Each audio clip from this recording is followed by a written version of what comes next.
신명기 11장은 하나님이 행하신 일에 대해서 알려줍니다.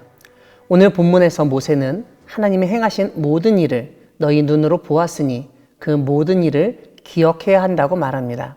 특별히 하나님이 애굽에서 행하신 일과 홍해 사건, 광야에서 생겼던 일들을 하나하나 언급하며 그 하나님의 보호하심과 심판하심이 교훈이 된다고 강조합니다.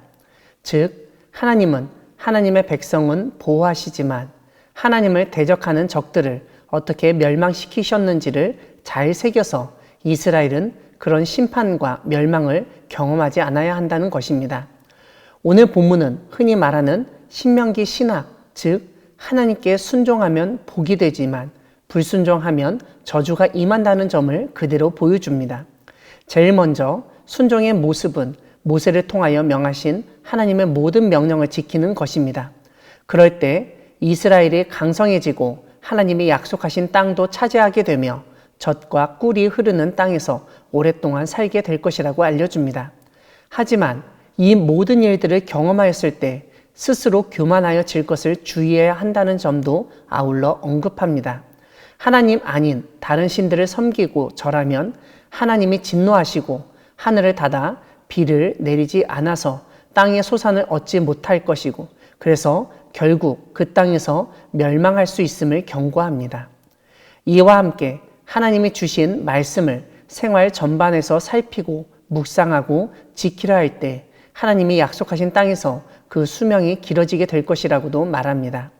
그뿐만 아니라 하나님을 사랑하여 모든 도를 지키면 하나님이 직접 이스라엘이 대면하고 전쟁해야 하는 민족들을 쫓아내셔서 손쉽게 그 나라들을 차지하게 될 것이라고도 언급합니다.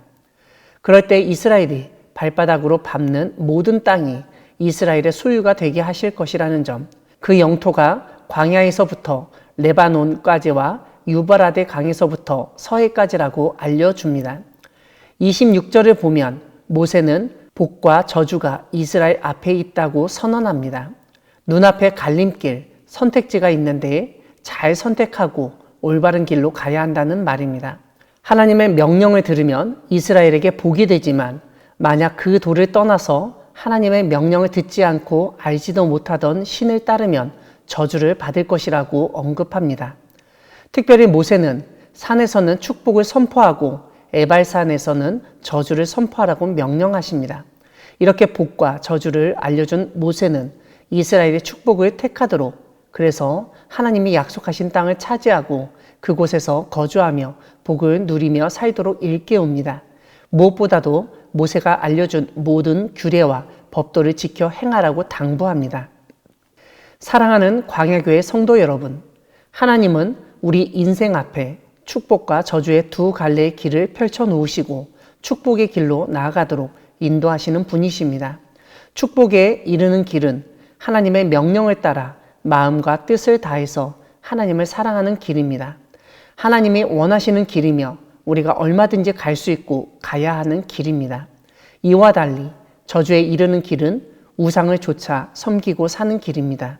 하나님이 미워하시고 진노하시는 길이며 우리가 가서는 안 되는 금지의 길입니다. 그런데 여기서 우리가 생각하고 주의를 해야 할 점이 있습니다. 다름 아니라 하나님은 우리 앞에 두 길을 펼쳐 놓으실 뿐 정작 그 두 길 중 하나를 선택해야 하는 것은 우리 자신이라는 것입니다. 어느 길을 선택하는지 그 결정은 나의 몫이고 그렇게 내가 어느 한 길을 택한다면 전적으로 그것은 그 길을 선택한 자신이 책임을 져야 하는 것입니다. 축복과 저주의 길 중에서 우리는 당연히 축복의 길을 선택하고 싶습니다. 하지만 우리 눈에 축복으로 보이는 길이 때로는 저주의 길일 수 있습니다.